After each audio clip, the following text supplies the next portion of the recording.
दोस्तों स्वागत है आपका आपके अपने यूट्यूब चैनल वैभव डॉग्स वर्ल्ड में। तो आज के हमारे इस वीडियो का टॉपिक है 10 प्रॉब्लम्स ऑफ जर्मन शेफर्ड। अगर आप एक जर्मन शेफर्ड पपी लेने के बारे में सोच रहे हो तो आपको इन 10 प्रॉब्लम्स के बारे में जानना काफ़ी ज़्यादा ज़रूरी है। इसमें से प्रॉब्लम नंबर 7 एंड 9 काफ़ी बड़े प्रॉब्लम्स हैं, तो इन प्रॉब्लम्स का आपको जानना काफ़ी ज़्यादा ज़रूरी है। तो वीडियो को पूरा देख लेना।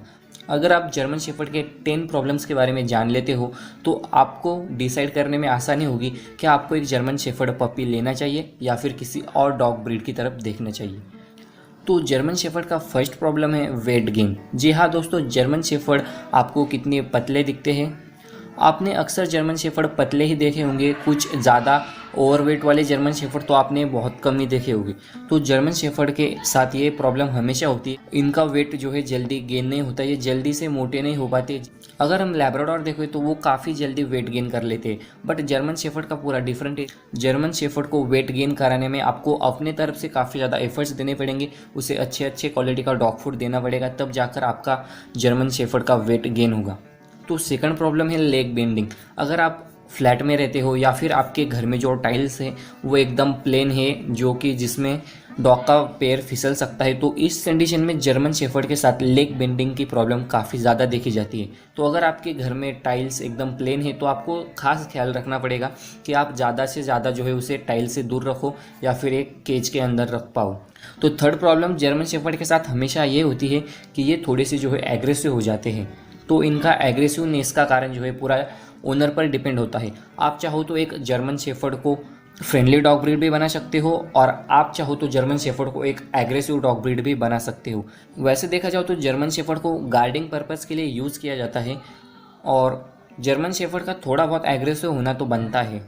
जर्मन शेफर्ड के साथ फोर्थ प्रॉब्लम ये होती है कि इनका काफ़ी ज़्यादा हेयर फॉल होता है।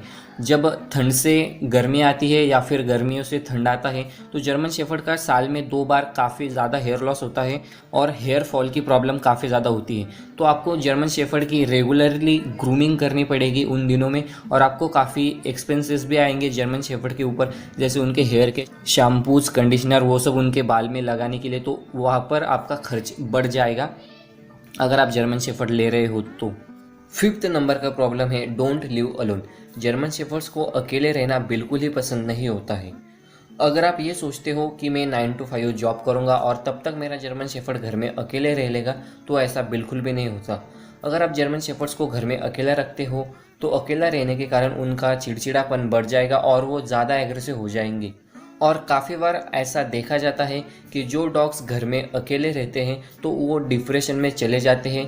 तो आपको ख़ास ख्याल रखना होगा कि आप जो है उसे घर में अकेला ना छोड़े, या फिर आप उसे घर में अकेले छोड़ भी रहे हो तो आपके फैमिली मेम्बर्स उसके साथ रहे, उसके साथ खेले।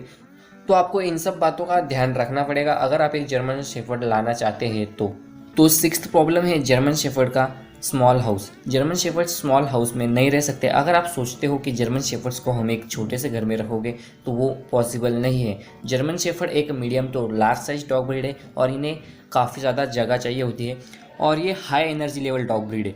तो अगर आप सोचोगे कि आप 1-2 कमरों के घर में जर्मन शेफर्ड रखोगे तो ऐसा तो बिल्कुल नहीं चलेगा। हाँ, अगर आप रख भी रहे हो तो आपको सुबह शाम उसको 2 से 3 घंटा वॉक पर लेकर जाना पड़ेगा, क्योंकि जर्मन शेफर्ड एक high energy level dog breed है।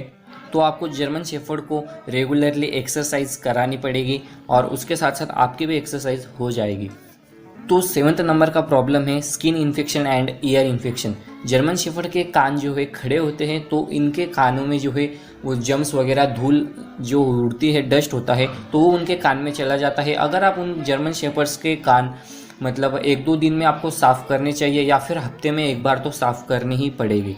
तो जर्मन शेफर्ड का कोट अदर डॉग ब्रीड्स के मुकाबले थोड़ा सा बड़ा होता है। डबल कोट में भी आते हैं जर्मन शेफर्ड और लॉन्ग कोट में भी आते हैं। तो इनके हेयर के साइज़ बड़े होने के कारण इनमें जो है स्किन इन्फेक्शन काफ़ी जल्दी हो जाता है। तो आपको इन्हें हफ्ते में एक बार ज़रूर से नहलाना चाहिए। आप अच्छे कंपनी का एक शैम्पू ले लीजिए और अपने जर्मन शेफर्ड को कम से कम हफ्ते में एक बार तो ज़रूर से नहलाएं। 8 नंबर का प्रॉब्लम है ट्रेनिंग एंड सोशलाइजेशन। जैसे कि मैंने बताया कि आप जर्मन शेफर्ड को एक फ्रेंडली डॉग भी बना सकते हो एंड एक डेंजरस डॉग ब्रीड भी बना सकते हो। तो ये आप पर डिपेंड करेगा कि आप अपने डॉग को ट्रेनिंग एंड सोशलाइजेशन कैसे करते हो। जर्मन शेफर्ड एक high energy level dog breed है तो आपको उसे ज़्यादा से ज़्यादा ट्रेनिंग करनी चाहिए, और German shepherd one of the most intelligent dog breed में से एक है। तो अगर आप जर्मन शेफर्ड ला रहे हो तो आपको उसे ट्रेनिंग एंड सोशलाइजेशन एंड आपको उसे स्पेशली मैनर्स सिखाना काफ़ी ज़्यादा ज़रूरी है। अगर कोई स्ट्रेंजर आपके घर में आता है तो उस पर वो सीधा अटैक ना कर दे, तो आपको ये सब छोटी मोटी चीज़ें जर्मन शेफर्ड को सिखानी ही पड़ेगी, क्योंकि जर्मन शेफर्ड एक गार्ड डॉग है और वो अपना काम तो करेगी ही। वैसे अगर आपको जर्मन शेफर्ड के प्राइजेस जानने हैं तो मैंने white German shepherd, black German shepherd and normal German shepherd's, तीनों ही जर्मन शेफर्ड्स के प्राइस के ऊपर मैंने ऑलरेडी वीडियो बनाई हुई है। तो उन वीडियोस का लिंक आपको डिस्क्रिप्शन में मिल जाएगा, तो वहाँ पर जाकर आप जर्मन शेफर्ड्स के इंडिया में क्या प्राइस है वो चेकआउट कर सकते हो। अब हम बढ़ते हैं हमारे 9th नंबर के प्रॉब्लम की तरफ। ये प्रॉब्लम काफ़ी ज़्यादा बड़ा है, इसका नाम है हिप डिप्लेसिया।